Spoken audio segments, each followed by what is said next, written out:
नमस्कार. सातारा वाच्या बातमीपत्रात मी गुरुनाथ तुमचं मनापासून स्वागत करतो.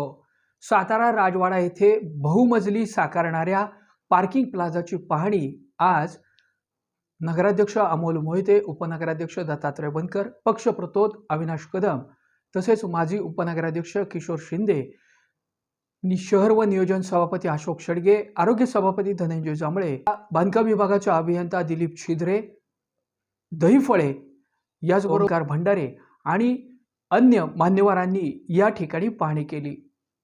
जिल्हा परिषदेच्या मालकीची असलेली पशुवैद्यकीय जागा हस्तांतरणाची प्रक्रिया पूर्ण झाल्यामुळे नगर परिषदेचा महत्त्वाकांक्षी असलेला राजवाडा येथील बहुमजली पार्किंगचा प्रश्न आता सुटलेला आहे. सातारा राजवाडा येथील कळीचा ठरणाऱ्या पार्किंगचा मुद्दा आता निकालात निघालेला आहे. यासाठी राज्य शासनाच्या माध्यमातून 66 कोटी रुपयांच्या निधीची तरतूद करण्यात आली असल्याची माहिती सन्माननीय उपनगराध्यक्ष ॲडव्होकेट दत्ता बनकर यांनी दिलेली आहे. याचबरोबर या ठिकाणी तांत्रिक आणि आर्किटेक्चर विभागाच्या माध्यमातून नेमकं बहुमजली पार्किंग कसं उभारलं जाणार याची देखील माहिती पक्षप्रतोद अविनाश कदम यांनी दिलेली आहे. खासदार श्रीमंत छत्रपती उदयनराजे भोसले, नामदार शिवेंद्रसिंहराजे भोसले यांनी यासाठी वेळोवेळी पाठपुरावा केलेला होता. राज्य शासनाच्या माध्यमातून 66 कोटी रुपयांच्या निधीची तरतूद या कामकाजासाठी होणार असल्याची माहिती उपनगराध्यक्ष दत्ता बनकर यांनी दिल्यामुळं निश्चितच आता येथील बहुमजली पार्किंग साकारण्याचा प्रकल्प कार्यान्वित होण्याच्या आशा पल्लवित झालेल्या आहेत.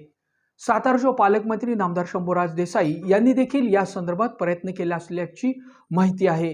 त्यांनी देखील काही दिवसांपूर्वी या ठिकाणी पाहणी केलेली होती. जिल्हा परिषदेची जागा असलेला पशुवैद्यकीय दवाखाना हा जागा हस्तांतरणाचा कळीचा मुद्दा सन्माननीय उपाध्यक्ष राजू भोसले यांच्या माध्यमातून सुटलेला आहे. यामुळं खरं तर नगर परिषदेच्या अडचणीचा आणि राजवाड्याचा परिसरातील कळीचा ठरत असलेला मुद्दा निकालात निघण्याची प्रक्रिया सोयीची झाली. सातारा शहराच्या महत्त्वाकांक्षी प्रकल्पांमध्ये गणला जाणारा, त्याची नोंद घेतले जाणारा हा बहुमजली प्रकल्प होत आहे. आणि राजवाडा दोन्हीकडला मिळून एक 66 कोटीचं बजेट आहे. ते बजेटचा राज्य शासनाने त्याला मंजूर दिले. नामदार छत्रपती शिवेंद्रराजे भोसले यांनी सातत्याने पाठपुरावा केला होता.